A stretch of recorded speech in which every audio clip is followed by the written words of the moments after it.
우리가 이 세상을 살아갈 때에 모든 사람들은 연약하기 때문에 무엇인가 강한 것에 끌리게 되어 있고 또한 의지하며 믿게 되어 있는 것입니다. 그래서 많은 사람들은 내가 의지할 대상이 무엇인가를 찾게 되어지고 그것이 이제 사람이 될 때도 있고요, 때로는 사물이 될 때가 있습니다. 무엇보다도 이 세상은 자본주의 사회다 보니까 물질에, 돈에 의지하는 많은 사람들이 있게 됩니다. 그런데 돈을 가지면 가질수록 여유가 되어지고 또 풍족해야 될 텐데 오히려 가지면 가질수록 더 궁핍해지고 더 힘든 삶을 살아가는 경우가 왕왕 있게 되는 것을 봅니다. 오늘 우리가 이 땅을 살아갈 때에 이 세상의 모든 것이 영원할 것 같지만, 정말로 내게 행복을 줄 것 같지만 그 모든 것은 잠시 잠깐 되어진다는 것을 기억하면서 시시각각 변하는 이 세상 가운데서 변하지 않으시는 분, 바로 영원하신 하나님, 그 하나님만을 온전히 의지하며 믿으며 신뢰하며 나아가는 저와 여러분이 되어야 할 줄로 믿습니다. 오늘 말씀의 제목처럼 하나님을 신뢰하는 사람이 되라. 하나님을 신뢰할 때에 그의 인생은 어떠한 삶을 살아가게 되는가, 오늘 말씀을 통하여서 우리가 도전받기를 원합니다. 먼저 첫 번째로, 하나님을 신뢰하는 사람은요, 확고한 믿음의 삶을 살아가게 되어 있습니다. 여러분, 확고한 믿음의 삶, 믿음이라는 것은 변함이 없어야 되는 것이죠. 이랬다 저랬다 해서는 안 되는 것입니다. 상황에 따라, 환경에 따라 변한다는 것은, 그것은 믿음이 신실하지 못하다는 것이죠. 오늘 본문 3절은 그래서 이 확고한 믿음의 삶을 이렇게 표현하고 있지요. 우리 다 같이 3절 같이 읽어볼까요? 시작. 주께서 심지가 견고한 자를 평강하고 평강하도록 지키시리니 이는 그가 주를 신뢰함이니이다. 아멘. 하나님을 신뢰하는 사람은 오늘 말씀처럼 심지가 견고한 자라 말하고 있습니다. 여기서 심지가 견고하다, 즉 확고부동하다라는 것이죠. 믿음이 그렇다라는 것입니다. 우리의 믿음이 확고해야 한다는 것이죠. 바로 대표적인 예가 바로 다니엘 3장에 나오는 다니엘의 세 친구들의 모습입니다. 주전 586년 바로 이제 이스라엘이 바벨론에 의해서 멸망을 당하게 되지요. 그러면서 모두가 다 바벨론의 포로로 끌려가게 됩니다. 그때에 다니엘과 사드락과 메삭과 아벳노가 같은 이러한 신실한 인재들도 끌려가게 되어집니다. 그런데 이 사드락과 메삭과 아벳노가 바벨론에 끌려갔을 때에 처하게 되는 환경, 거기는 믿음의 사람들이 살고 있지 않잖아요. 우상이 특실하고요. 그리고 특별히 바벨론의 왕인 느부갓네살은 이제 자기가 온 천하를 통일하고 강력한 나라를 이루었으니 모두에게 다 절대 왕권을 세우기 위해서 이제 강력한 통치력을 발휘해야 될 때가 되었어요. 그러다 보니 이제 신하들에 의하여서 이제 금신상을 세우게 합니다. 자신을 대신하는 이러한 금신상을 세우고 모든 신하들로 하여금 이 금신상 앞에 절을 하라라는 것입니다. 여러분, 절할 수 있지요. 그러나 하나님께서 가장 싫어하는 것이 무엇입니까? 하나님 외에 다른 신을 섬기지 말라는 것입니다. 하나님의 어떠한 것도 우리에게 믿음의 대상이, 신앙의 대상이 될 수가 없다라는 것입니다. 그래 이 사드락과 메삭과 아벳느고는 이제 바벨론의 왕 느부갓네살이 세운 금신상 앞에 절하지도 아니하고 그리고 나아가지도 아니하는 것입니다. 그럴 때에 이 상황 가운데 있는 어려운 상황에서 이제 많은 신하들이 이제 이간질을 하는 거죠. 느부갓네살 왕이요, 지금 저 다니엘의 세 친구들이 왕의 신사 앞에 절을 하지 않고 있습니다. 왕이 말한 대로 풀무불 속에 집어 던져버리십시오. 제거해달라는 것이죠. 그들이 사실 요구했던 것은 바로 이 계략이었던 것입니다. 당연히 다니엘의 세 친구들이 금신사 앞에 절하지 않을 것을 알고서 이러한 계략을 세운 것이죠. 거기에 느부갓네살은 그만 넘어가서 이제 왕의 금신사 앞에 절하지 아니한 이 세 친구들을 불러 모읍니다. 사드락과 메삭과 아벳느고가 왕 앞에 나왔을 때에 다시 회유를 합니다. 야, 이제라도 너희들이 마음을 다시 잡아먹고 이제 금신사 앞에 절을 해라. 그러면 내가 어떤 일을 해주겠다. 이렇게 회유를 하며 협박을 합니다. 여러분, 사드락과 메삭과 아벳느고가 어떠한 환경 가운데서도 그들은 굴하지 않는 확고부동한 믿음을 가졌다는 것이죠. 그래서 그들이 이제 왕 앞에 뭐라고 고백합니까? 우리 17절 18절 같이 읽어볼까요? 시작. 왕이여, 우리가 섬기는 하나님이 계시다면 우리를 맹렬히 타는 풀무불 가운데서 능히 건져내시겠고 왕의 손에서도 건져내시리이다. 그렇게 하지 아니하실지라도 왕이여 우리가 왕의 신들을 섬기지도 아니하고 왕이 세우신 금신상에게 절하지도 아니할 줄을 아옵소서. 아멘. 이처럼 느부갓네살 왕 앞에 전혀 굴하지 않는 확고부동한 믿음, 이것이 바로 심지가 경관자요 하나님을 신뢰하는 믿음의 모습이라는 것입니다. 그럴 때에 비록 그들에게는 어려움을 닥치게 되지요. 왕이 진노하여서 저들 다 풀무불 속에 집어던지라고 합니다. 그런데 여러분, 우리가 너무나 잘 알듯이 이들의 신앙의 고백처럼 하나님께서 전혀 풀무불 속에서 타지도 아니하고 어려움 당치 않도록 보호하여 주시고 지켜주신 줄로 믿습니다. 오늘 우리의 인생길 가운데에 풀무불과 같은 환경과 여건과 상황 가운데 내몰린다 할지라도 우리가 믿음으로 나아갈 때에, 심지가 견고할 때에, 확고부동한 믿음으로 나아갈 때, 하나님을 신뢰하는 믿음으로 나아갈 때 우리 하나님께서 지켜주시고 보호하여 주실 줄로 믿습니다. 우리가 지난 시간 하나님은 나의 피난처라 고백하였잖아요. 하나님 앞에 나아갈 때, 하나님을 의지할 때에 여호와가 나의 피난처 되심을 고백하며 믿음으로 나아가시기를 축원합니다. 그렇기 때문에 우리의 모든 어려운 상황이 닥친다 할지라도 우리의 믿음이 흔들리지 않고 하나님을 의지하며 하나님을 믿으며 신뢰하며 나아가는 참으로 하나님 앞에 확고한 믿음의 사람들이 되시기를 주의 이름으로 간절히 축원합니다. 또한 하나님을 신뢰하는 사람은요, 어떠한 삶을 살아가느냐? 정직한 의인의 삶을 살아간다는 것입니다. 정직한 삶으로, 의인의 삶으로, 구별된 삶으로, 다시 말하면 거룩한 성도의 삶을 살아가는 자들이 되어주는 것입니다. 우리 5절 말씀 4절 말씀 같이 먼저 읽습니다. 시작. 너희는 여호와를 신뢰하라. 저 여호와는 영원한 반석이심이로다. 아멘. 하나님을 영원히 신뢰하라는 것입니다. 하나님을 영원히 신뢰하는 인생이 정직한 인생이요 의인의 삶이라는 것입니다. 그러나 하나님을 영원토록 신뢰하지 않는 인생, 그들은 어떤 인생이 됩니까? 5절은 말씀하지요. 우리 5절 같이 읽어봅시다. 시작. 높은 데에 거주하는 자를 낮추시며 솟은 성을 헐어 땅에 엎으시되 진토에 미치게 하셨도다. 아멘.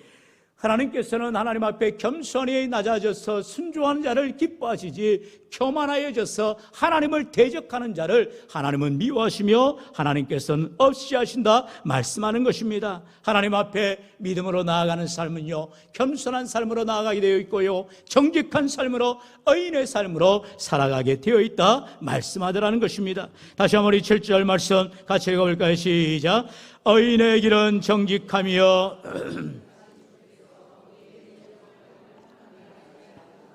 아멘. 정직하신 주께서, 우리 하나님이 정직하시기에 정직한 백성들을 하나님이 선한 길로, 복된 길로 인도하시다라는 것입니다. 오늘도 하나님께서 우리 인생 가운데 참으로 하나님의 말씀을 온전히 신뢰하고 믿으며 나아가는 인생, 말씀대로 하나님을 섬기며 정직하게 살아가는 사람들을 우리 하나님이 기뻐하시고 도와주신다라고 말씀하고 있습니다. 그렇다면 여기에서 말하는 의인이란 무엇입니까? 바로 하나님의 말씀 따라 살아가는 사람을 의인이라고 말하는 것입니다. 무슨 의로운 일을 해서 의인이 아니라 하나님께서, 우리는 의롭지가 못하죠. 우리는 다 죄인에 불과합니다. 그러나 예수 그리스도의 보혈의 능력으로 우리를 의롭다 칭해 주신 것입니다. 우리를 의롭다 하신 주님 앞에 믿음으로 살아갈 때 정직한 인생, 하나님 앞에 기뻐하시는 삶으로 살아가야 되는 줄로 믿습니다. 하나님을 대적하는 자, 스스로 자신을 교만한 자들은 악한 사단 마귀에 빠져서 노인바 되어진 자를 말하는 것이죠. 바로 창세기 3장에서 이제 천지를 지으신 하나님께서 에덴 동산에 아담과 하와를 통하여서 모든 것을 다스리며 주관하며 자유롭게 평화롭게 살게 합니다. 그런데 뱀으로 가장한 사단이 무엇을 합니까? 그들의 마음을, 교만을 집어넣는 것입니다. 하나님같이 될 수 있다라고 유혹하는 것입니다. 우리 창세기 3장 4절 5절 같이 읽어볼까요? 시작.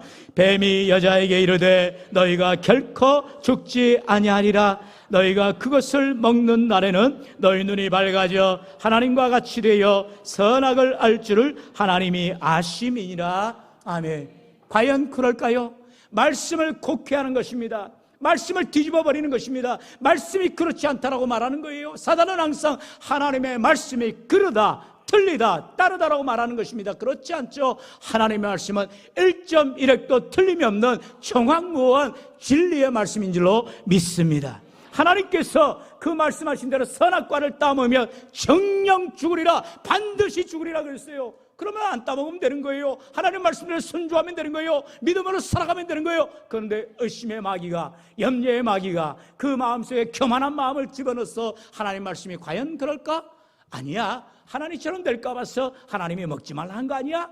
마귀의 꾀임에 빠져서 그만 하와가 유혹에 빠져들게 되고, 그 유혹에 빠져드는 하와는 남편 아담에게도 그 선악 알게 하는 과실을 먹어서 결국 죄를 범하게 되어지는 것입니다. 여러분, 이처럼 모든 인류의 조상인 아담과 하와의 이 원죄로 말미암아 우리는 다 죄의 사슬에, 그만 죄의 굴레에 빠지게 되어지는 인생이 되어진 겁니다. 그래서 죄 짓고 살아갈 수밖에 없고요, 우리가 겸손히 살고자 해도, 우리가 착하게 살고자 해도, 정직하게 살고자 해도 우리의 삶이 본시 죄인이기에 우리의 삶은 변화되지 않는 것입니다. 그러나 바로 예수 그리스도께서 우리의 모든 죄를 사하시고 하여 독생자 예수 그리스도께서 이 땅에 오시고 죄 없으신 주님께서 우리 모든 죄를 대신 담당하여 십자가에 돌아가심으로 말미암아 우리 모든 죄가 사하여 주신 줄로 믿습니다. 그 주님을 의지하며 바라보며 나아갈 때에, 하나님의 십자가를 바라보며 주님을 의지하며 나아갈 때에 우리의 삶은 정직한 인생으로, 의인의 삶으로 살아가게 되어지는 것입니다.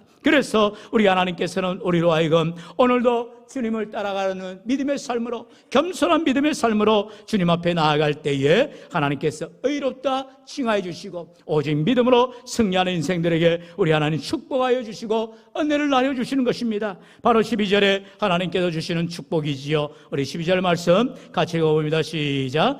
여호와여, 주께서 우리를 위하여 평강을 베푸시오리니 주께서 우리의 모든 일도 우리를 위하여 이루심이니이다. 아멘. 주신 말씀 따라합시다. 주께서 우리의 모든 일도 우리를 위하여 이루심이니이다. 할렐루야. 여러분, 하나님께서는 우리를 위하여서 일하신다라는 것입니다. 하나님의 약속은요, 변함이 없으세요. 하나님의 백성들을 지켜보시고 오늘도 우리에게 있어야 될 것, 필요한 것을 아시는 하나님께서 가장 좋은 것들로 구하는 자에게 반드시 응답하여 주시는 줄로 믿습니다. 사랑하는 성도 여러분, 오늘 우리 인생길 가운데에 이처럼 심지어 견고한 인생이 되어져서 하나님을 신뢰하며 주님을 의지하며 살아갈 때에 의로운 삶으로, 정직한 삶으로, 믿음의 삶으로 살아가는 자들을 우리 하나님께서 외면하지 아니하시고 붙들어 주시며 함께하여 주시는 줄로 믿습니다. 우리 사무엘상 2장 30절 하반절 같이 읽어봅니다. 시작. 나를 존중히 여기는 자를 내가 존중히 여기고 나를 멸시하는 자를 내가 경멸하리라. 아멘. 하나님은요, 언제나 우리들이 먼저 하나님을 어떻게 섬기는가에 따라서 하나님 우리를 대하시겠다고 말씀하세요. 여러분, 우리를 교만하면 안 돼요. 우리는 때때로 그런 말하는 사람들이 있어요. 하나님 내게 먼저 복을 줘보세요. 그럼 제가 그 받은 복을 가지고 하나님을 섬길게요. 뭔 소리입니까? 여러분, 하나님께 내가 복받을 일을 해야 하나님이 복을 주시는 거지요. 내가 하나님을 섬기지도 않는데 하나님 나에게 복 주세요, 내게 잘되게 해주세요라고 구해봐야 아무짝에도 소용이 없는 거죠. 나를 존중히 여기는 자를 내가 존중히 여긴다라고 하나님 말씀하세요. 하나님을 경멸하는 자를 하나님께서도 경멸하시겠다라고 말씀하세요. 하나님은 알짤 없으세요. 오늘도 저 여러분이 하나님을 섬김에 있어서 최선을 다하여 섬기는 자들을 하나님이 귀하게 여겨주시고 높여주신다는 것입니다. 그러나 하나님을 만으로 여기는 자, 하나님을 깃들어 여기는 자에게는 하나님은 가차없이 행하시는 하나님이세요. 여러분, 하나님은 공의의 하나님이라 있어요. 하나님은 사랑이 무한하시지만 하나님은 정의와 공의를 행하시는 하나님이세요. 불의를 간과하지 아니하세요. 하나님께서는 기다리시고 인내하시다가 하나님의 때에 반드시 심판하시는 것입니다. 우리 주님께서 구원주로 오셔서 2000년 전 이 땅 가운데 오셔서 우리 모든 죄를 사하여 주신 그 구속의 은혜를 우리가 믿으며 주님을 의지하며 나아갈 때에 우리는 다시 오실 주님, 심판주로 오시는 주님 앞에서 우리가 의의 심판, 우리가 하나님 앞에 영생의 심판을 통하여서 영생복락 누리게 되는 줄로 믿습니다. 그날에는요, 양과 염소가 구별된다 하였어요. 의인과 악인이 구별된다 하였어요. 선과 악이 구별된다 하였어요. 하나님을 믿는 사람과 믿지 않는 사람이 구별된다 하였어요. 여러분, 우리가 살아가는 이 시대 곧 마지막 때입니다. 주님이 언제 오실지 알지 못하는 이 때에 우리가 정말 하나님을 신뢰하는 사람으로, 하나님을 의지하는 사람으로, 의로운 삶, 믿음의 삶, 정직한 삶으로 하나님 앞에 확고한 믿음으로 나아갈 때 우리 하나님께서 반드시 저와 여러분의 인생을 붙들어 주시고 함께하여 주시는 줄로 믿습니다. 오늘 이 시간 주님 앞에 믿음으로 나와 하나님, 내 연약함을 불쌍히 여기시고 그 일에 여겨 주옵소서. 하나님만 의지하며 나의 구주여, 나의 참된 주님을 의지하며 나아가는 인생들에게 하나님께서 함께해 주실 뿐만 아니라 우리를 붙들어 주시고 동행하여 주시는 줄로 믿습니다. 오늘도 저와 여러분 하나님을 온전히 신뢰하여 하나님을 의지하며 믿으며 나아갈 때 하나님께서 저와 여러분의 모든 삶을 책임져 주시고 이루어 주시는 복된 은혜가 있으시기를 주의 이름으로 간절히 축원합니다. 축원합니다.